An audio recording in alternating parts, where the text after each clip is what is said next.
Radofun Web Radio, 100% Pure Vibes. Et on le découvre depuis lundi 19h. Voilà, on finit la semaine avec lui. Il est en direct avec nous. C'est Six. Bonsoir Six. Bien ou bien, tout le monde va bien? Et toi? Ça va la pêche.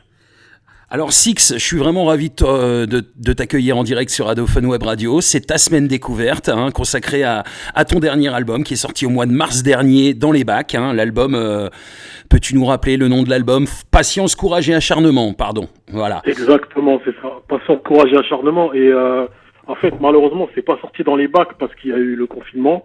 Ouais. Donc, mais c'est disponible sur toutes les plateformes et en digital partout, quoi. Ouais, tu veux dire Même c'est pas sur sorti YouTube. en physique, quoi. En physique, quoi, en CD, quoi. D'accord. Alors Six, Ça serait tardé. ça ne serait tardé. Donc c'est juste à cause du confinement, du coup, ça va venir, quoi. Ouais, exactement. Alors Six, ex Sikou MC, d'ailleurs on va en parler après. T'es né en juillet 83, Vitry-sur-Seine, donc t'es du 9-4. C'est ça. T'es originaire du Mali, C'est ça. c'est ça, si je me trompe pas, voilà. Ouais. Et t'es même le frère d'un international espoir français qui joue à Crystal Palace. Je viens d'apprendre ça en plus, je savais même pas. Ouais, c'est ça. Voilà, donc Bakary Sako. Bakary Sako, voilà, c'est ton frangin. Ouais, c'est petit frangin, ouais. Alors, t'as quand même une longue carrière qui a démarré en 98, donc ça remonte. Tu fais partie aussi de cette génération de rappeurs à l'ancienne, on va dire. À l'ancienne. Ouais, non, Je sais pas. J'essaye de m'adapter justement à l'époque. Oui. Un peu comme un Rimka, tu vois. C'est exactement ce que j'allais dire. Tu es un rappeur, tu fais partie de cette génération à l'ancienne, mais qui a essayé de s'adapter au rap de maintenant, justement, qui est un petit peu comme Booba, un petit peu comme Rimka du 113 aussi. Ouais, c'est vrai. Il y en a pas. Voilà, il y a beaucoup de rappeurs à l'ancienne qui veulent pas du tout passer à autre chose. Toi, t'as vraiment évolué avec ton temps, mais quand même, t'as connu la génération, l'âge d'or du rap français, finalement. Ouais, exactement, c'est ça.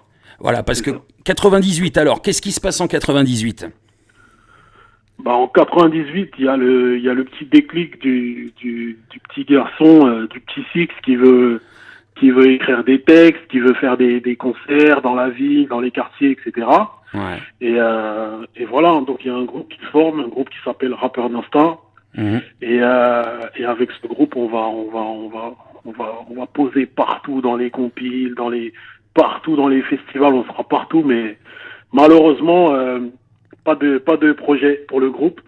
D'accord. Donc, moi, je vais partir un petit peu en solo en attendant mon groupe parce qu'il y a eu plein de galères. Si je t'explique maintenant, on n'est pas sorti. D'accord. Et voilà, donc au final, j'ai commencé à faire mes projets en solo, les mixtapes, les premiers albums, machin et tout. Et puis voilà, la suite logique jusqu'à maintenant. D'accord, ok. Donc oui, la suite logique, oui, tout à fait. Mais tu as toujours été indépendant ? Toujours été indépendant, ouais. D'accord, donc ça c'est... Oui, faut le préciser quand même. T'as même créé ton propre label indépendant. C'est ça, ouais. Mon label titulaire indiscutable depuis 2012. Depuis 2012, voilà. Ouais. Bon, 2013, on va pas parler de ce qui s'est passé, Bon, il y a eu des petits soucis, Ouais. Comme beaucoup, voilà, il y a pas de soucis, on va pas te juger là-dessus. Donc après, il y a eu quand même en tout 2 street albums, 3 albums studio et 3 EP, c'est ça, Ouais, c'est ça, on peut dire ça, ouais. Voilà, c'est ça, les albums studio, c'est Mieux servi que par soi-même, le premier en 2008. Ouais, Mieux servi que par moi-même. Ensuite, il y a eu Un pied dans la lumière. En 2010. Ouais. Il y a un autre projet, je sais pas trop si c'est, en fait, pour moi, c'est pas un album, mais peut-être que les gens l'ont considéré comme un album. C'est Folie Artistique. Ouais, en 2012. En 2012. Et puis après Folie Artistique, j'ai sorti première EP sur le nom de Six. C'était Projet Six. Projet Six, ouais, ok.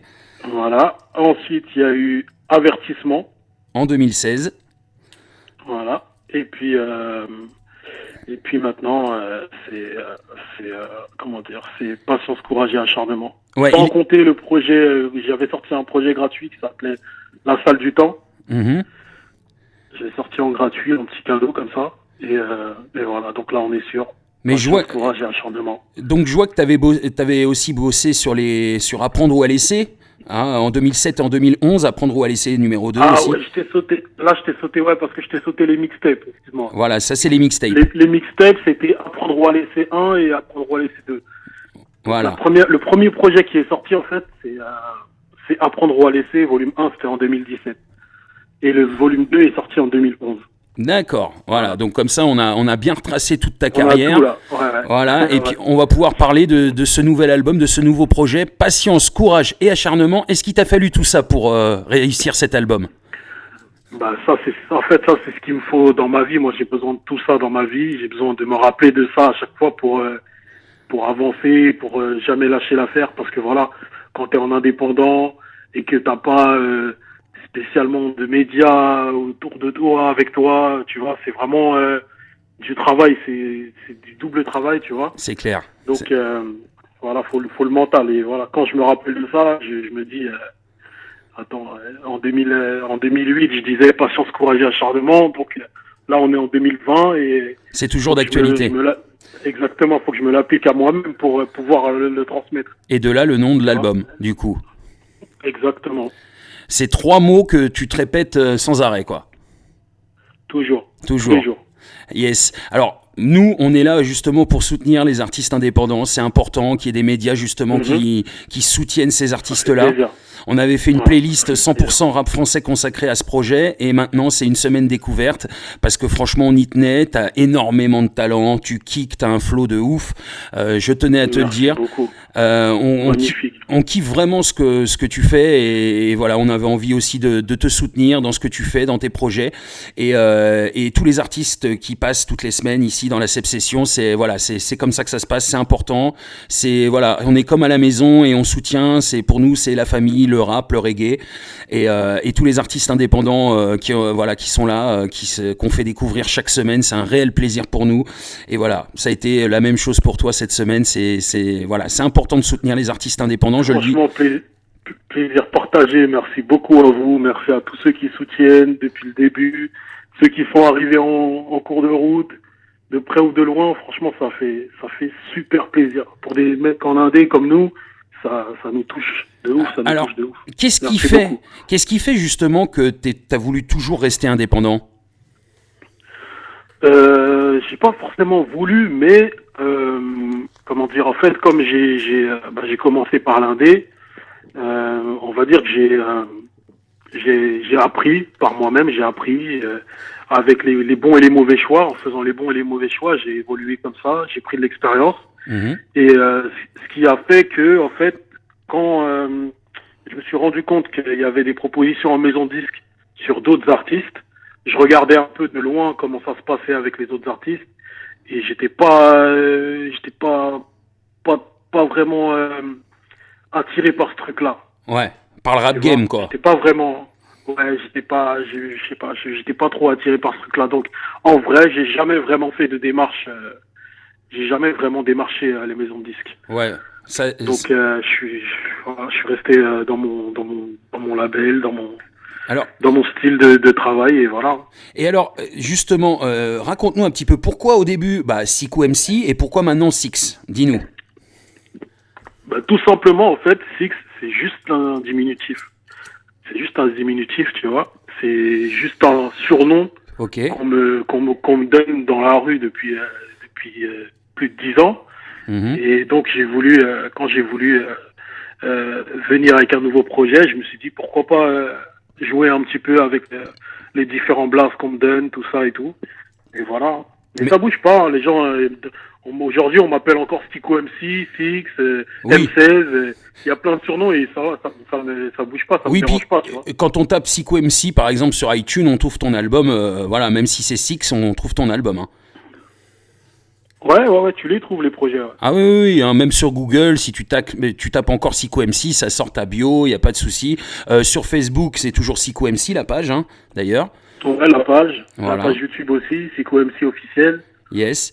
Et qu'est-ce qui fait que justement, j'ai vu quand même que tu avais fait, à l'époque de Sikou MC, tu avais fait un Planète Rap.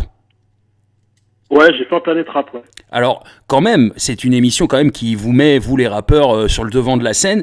Qu'est-ce qui fait que maintenant, il y a plus quoi? Bah écoute, en fait, pour ce projet-là, là, pour le projet que j'ai sorti, Ouais, on l'a vraiment démarché, le Planète Rap, tu vois. On d'accord. l'a vraiment démarché, on va dire, on s'est dit, on veut mettre le paquet, on va démarcher un Planète Rap, ça passe ou ça casse. Et c'est passé, D'accord. c'est passé. Et pour les autres projets, on va dire, je dirais pas qu'on s'y est pris en retard, mais en tout cas, quand on a essayé de démarcher, c'était déjà, les places, elles étaient déjà prises. Mhm. Après, il y a d'autres artistes qui font en sens inverse. Ils démarchent d'abord le Planète Rap Ouais, pour savoir quelles dates sont disponibles. Et du Planète Rap, en fait, ils programment leur sortie d'album. Il y avait La Fouine qui faisait souvent comme ça. La Fouine, il démarchait son Planète Rap et en fonction du Planète Rap des dates qu'il avait, il sortait d'accord. son album. Donc c'était sûr que il y avait pas de souci à ce niveau-là. D'accord, oui, Et parce moi que... personnellement, j'ai jamais procédé comme ça. J'ai toujours fait mes projets et après je me souciais du Planète Rap ou d'autres émissions en fait. D'accord, C'est oui, pour ça que ah oui, ce qui fait que ça, en fait, ils font un Planète Rap que quand l'album vient de sortir ou sort prochainement, mais pas un mois après, quoi. c'est ça. Mais il y a quelques artistes qui le font après. Hein. Il y en a qui le font après. Hein. Ça dépend, en fait, voilà, c'est... Du planning en fait. Ouais, je pense que ça dépend que du planning en fait. D'accord, d'accord. D'accord. Non, mais c'est important de le savoir parce que j'ai vu que tu avais fait un Planète Rap et je me demandais, franchement, vu le projet, c'est quand même du lourd ce dernier album. C'est dommage que tu n'aies pas eu un Planète Rap pour cet album-là aussi, quoi. Justement, il y avait une nocturne prévue avec Fred. D'ailleurs, c'est lui qui m'avait proposé. D'accord. Au Big Up à Fred de Sky. Yes. Il m'avait proposé une nocturne, mais confinement, il fallait désinfecter toutes les 2 heures, je crois. C'était un truc bizarre. C'est compliqué en fait de faire des nocturnes et donc on a reporté. Et ça va se faire bientôt, la nocturne avec Fred, déjà, elle va se faire bientôt, là. Ok. Dans quelques jours. C'est cool. On va te retrouver sur l'antenne de Skyrock très bientôt, un vendredi soir, dans la nocturne Planète Rap. Alors, c'est cool. On peut le dire, on peut l'annoncer en exclu sur Adophone Web Radio. C'est cool, en tout cas. Franchement, vraiment un pur plaisir de t'avoir avec nous. Alors, j'ai une question. Si tu avais envie qu'un titre rentre en playlist dans cet album, lequel tu choisirais pour mettre le plus en avant ? La question piège. Eh oui, c'est la question qui... Je sais pas si je mets un feat ou si je mets en solo. Comme tu veux, mais tu peux mettre les deux. On peut mettre 2 titres. Hein. On peut mettre 2 titres. Ah, on peut mettre 2 titres. Ouais. Alors je vais dire Front Kick. Ouais. Je vais dire Front Kick et Baby Girl featuring Skaudi. Skaudi de l'équipe Charo, l'équipe de Niska. Big up à toute cette équipe-là. Yeah, 9-1. 9-1, c'est chez nous. Ouais, les 9-1, c'est ça. Ouais, on est dans le 9-1, nous, Adophone, hein, donc on n'est pas loin. On est voisins, voilà. Qu'est-ce que tu penses justement de la scène rap d'aujourd'hui, vu que tu as connu un petit peu toutes les époques du rap français ? Ce que j'en pense, c'est que franchement, il y a de tout qui se fait. On va dire, c'est plus diversifié qu'avant. Ouais. Avant, c'était beaucoup plus strict, on va dire. Et maintenant, c'est plus ouvert, on va dire, c'est plus adapté à pas seulement au rap, au hip-hop, c'est plus adapté au style urbain, pop, urbaine. Voilà, ça part un petit peu dans tous les sens. Dans le rap, tu retrouves du reggaeton, tu retrouves de la house un peu pour des mecs comme Feus l'Enfoiré ou Gambi. Ça part un peu dans les Jules, tu vois. Ça part un peu dans de la house. Ouais.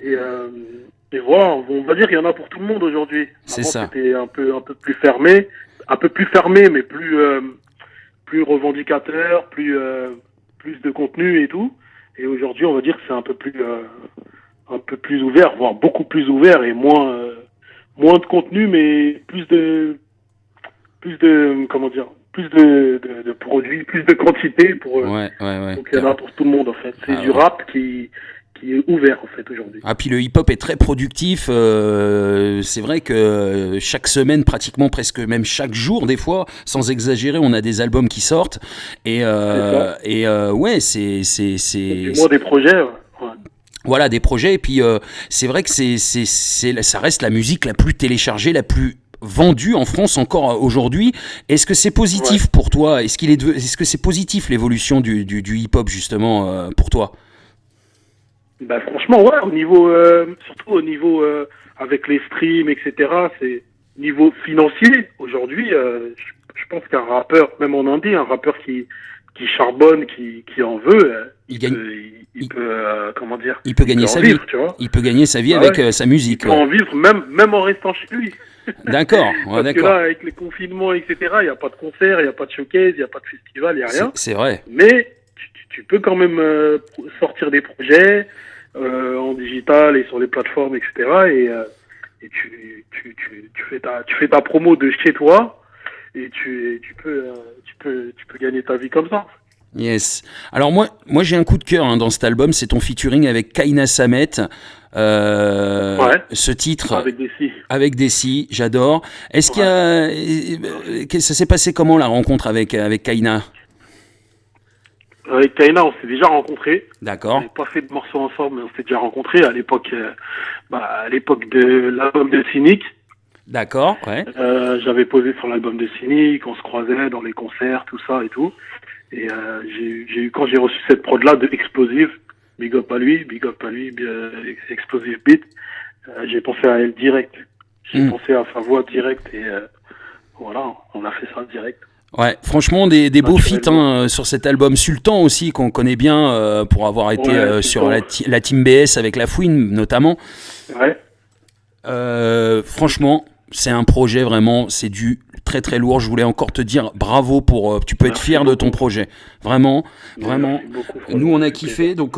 Je te le dis, le titre avec Kaina Samet tourne déjà en playlist, donc on rajoutera les deux autres dès lundi. Magnifique, ça fait plaisir. Voilà, parce qu'on a eu un coup de cœur sur ce titre et c'est vrai que quand on a fait la playlist 100% rap français, on a découvert l'album en même temps que les auditrices, les auditeurs et ça a été un vrai coup de cœur. De là mon invitation à cette semaine et voilà, je suis vraiment fier en plus d'avoir quelqu'un voilà qui a quand même une comme on dit de la bouteille. Quand je dis ça, c'est pas péjoratif, mais c'est quelqu'un qui a de l'expérience, qui connaît le monde du rap, qui a connu plusieurs générations de rappeurs. Pareil, Cynic, ça s'est passé comment la rencontre avec Cynic? Cynic, première rencontre, j'ai pas le souvenir, mais je sais que, en tout cas, il m'avait appelé par rapport à LECK, parce qu'il y a LECK qui était sur scène avec lui, souvent sur scène avec lui. Ouais.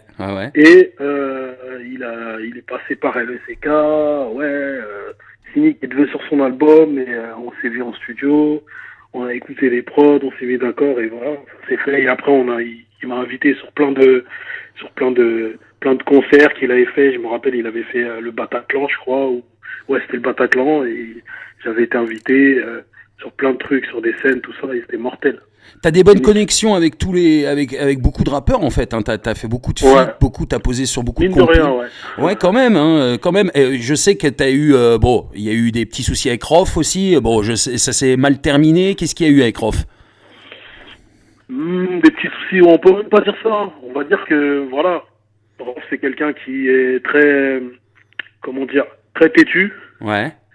C'est quelqu'un qui est très têtu et moi aussi je suis très têtu. Quand tu mets deux mecs têtus ensemble, tous les jours il y a des malentendus, il y a des petites prises de tête, même si ça reste dans la musique, ça reste tu vois, en tout cas on était souvent pas d'accord sur même des prods ou des différences d'opinion sur de la musique ou autre, tu vois. D'accord. Et voilà, après au final, chacun a pris sa route. Oui, parce que t'avais signé. Très bien comme ça. T'avais signé sur son label à l'époque, c'est ça? C'était en. Alors attends que je remonte un petit peu dans 2011. Oui, voilà. Non, mais en fait, en vrai, ça s'est jamais fait. Il n'y a jamais eu de signature, ça s'est jamais fait. D'accord. Il n'y a jamais eu de contrat non plus. D'accord. Et voilà quoi. En fait, ça devait se faire, mais ça s'est pas fait. C'est Foulek Empire, c'est ça? Ouais, c'est ça. Et pendant les un an un an et demi, on était plus ou moins proches, on faisait des concerts ensemble, des showcases, etc. Et dans toute cette période-là, il n'y a pas eu de contrat, il n'y a pas eu de concret en fait. Ouais, ah ouais, ok, d'accord. Ok, voilà. Donc vous avez quand même collaboré, mais tu as quand même collaboré avec les meilleurs. Hein. Moi je vois Rimka, TLF, bien sûr, Seth Gecko, Ryan R&B Fever aussi, le 1 avec, hein Ryan B. Fever 2. D'accord. Ouais. T'as fait la première partie aussi du rappeur Nesbill, hein, c'est du lourd aussi. J'étais en tournée avec Nesbill carrément. Ah, en tournée. Nesbill, Kamel l'Ancien, on était en tournée ensemble. C'était même pas la première partie, c'était vraiment on a tourné ensemble, tu vois. Ensemble, ok, d'accord. Donc ouais, vraiment parce qu'on était dans le même label à l'époque, ouais. Que ce soit des jeunes ou des plus anciens, tu as fait beaucoup de choses avec beaucoup de monde et franchement tu peux être fier aussi de tout ce que tu as pu faire parce que c'est vraiment du lourd. Et voilà. Donc, des mecs comme Salif aussi, hein, des feats, des mecs comme Salif, des monstres comme Salif. Ouais, du lourd Salif. Des mecs comme Lino. Franchement, je suis content d'avoir fait toutes ces collaborations-là. Des mecs même des mecs qui sont plus âgés que moi, qui sont d'une autre génération. J'ai pu collaborer avec eux. Franchement, c'est de la bombe. T'as collaboré avec... Là, tu me rappelles ça me renvoie 10 ans en arrière et franchement, je suis content de c'est intéressant. En même temps, nous, on aime bien aussi savoir tout ce que tu as fait avant et puis ça permet aussi aux gens de te découvrir un peu plus et c'est important, je trouve. Hein. Voilà, donc non, vraiment, hein, c'est quand même, on voit que tu as quand même une carrière qui est quand même incroyable, sincèrement. Est-ce que tu as déjà fait des feats avec je vois qu'il n'y a pas de Marseillais là-dedans. Hein. J'ai fait Black Marché, l'équipe de Jules, Khalif Hardcore, Black Marché, je sais pas si vous vous rappelez d'eux. Oui. Mais en tout cas, il y a un mec qui s'appelle Khalif Hardcore, il est beaucoup avec Jules, il fait beaucoup de morceaux avec Jules et avec tous les Marseillais, les Naps, tout ça et tout, les nouveaux d'aujourd'hui. Et voilà, on avait posé avec eux à l'époque. D'accord. Parce que on a fait Carré Rouge aussi de Marseille. Ah, Carré Rouge, oui, à l'ancienne. Ouais, les anciens. Yes. Alors, oui, il n'y a pas de guéguerre entre Paris et Marseille dans le rap. Non, jamais. On est trop Marseille, nous. Ah. Nous, la ville, je parle pas du club. Hein. Ah, je pensais que tu peux pas nous dire un petit allez l'OM, Six, non? Non, c'est pas possible, ça. C'est pas possible, t'es parisien à fond. Ah ouais, ça bouge pas, ça. Ok. Non, mais c'est vrai que le rap et le foot, hein, ça fait qu'un, hein, en fait. Hein. Quand on regarde bien, le foot et le rap... Ça se mélange très vite, ouais. Ouais, très vite. Facilement. Très facilement, c'est clair. Et puis il y a beaucoup de rappeurs qui ont des morceaux sur des joueurs ou des clubs ou des choses comme ça. C'est vrai aussi. Alors je sais pas si t'as vu, il y a Guillaume O'Haraud qui s'est essayé à la chanson. Alors il y a beaucoup de Parisiens. Non, j'ai pas vu. Il y a beaucoup de Parisiens qui se sont fait tailler parce qu'il a sorti un titre reggae français, donc chanté en français, qui s'appelle Paname. Donc vraiment un clin d'œil en plus à la ville de Paris. Et du coup il y a beaucoup de Marseillais qui ont clashé les Parisiens par rapport à ça. Donc c'était pour voilà. Pour info. C'est récent ça. Oui, c'est récent. Hein. Ça vient de sortir là le mois dernier. Hein. C'est très récent. Je vais aller voir ça. Ah, Guillaume O'Haraud. Confinement, ça donne des idées le confinement. C'est clair, c'est clair. Alors si t'as des big up à passer, maintenant c'est le moment. On va terminer tranquillement cette interview. Si t'as des big up à faire, même aux gens qui ont participé au projet, à ce dernier album, qui je le rappelle est disponible sur toutes les plateformes de téléchargement légal, à se procurer d'urgence, c'est une tuerie. Vas-y, dis-nous, hein, si t'as des big up à faire, c'est le moment. Bah bien sûr, gros big up à Sultan, Kaina Samet, Kaodi, ALP, Igor, tous les frérots, Chili composés sur le projet, sur le titre V2MA, Kaina Samet. Franchement, gros big up et gros big up à vous, gros big up à tous ceux qui nous écoutent, qui nous soutiennent depuis le début, en cours de route. Et voilà, on va dire, le meilleur reste à venir. Yes, on espère, en tout cas on te souhaite plein de bonnes choses, on continue à te suivre parce que nous on continue à suivre les artistes, donc dès qu'il y a un nouveau projet n'hésite pas, moi en tout cas je te suis donc je le saurai, hein. Mais, plaisir, ça fait plaisir. Mais on te réinvitera pour refaire une semaine découverte avec un grand plaisir, il n'y a pas de souci. Sans problème. Voilà, c'était Six, l'album s'appelle Patience, Courage et Acharnement, il est disponible partout, très bientôt en physique, hein, on le disait en début d'interview. Ouais. Voilà, et puis plein de bonnes choses pour la suite, Six. Franchement, continue comme ça, on te kiffe, reste comme tu es. Force à vous. Force à toi aussi. Ça fait plaisir. Et à très bientôt, Six. À très bientôt. Yes, big up. Salut. Ciao.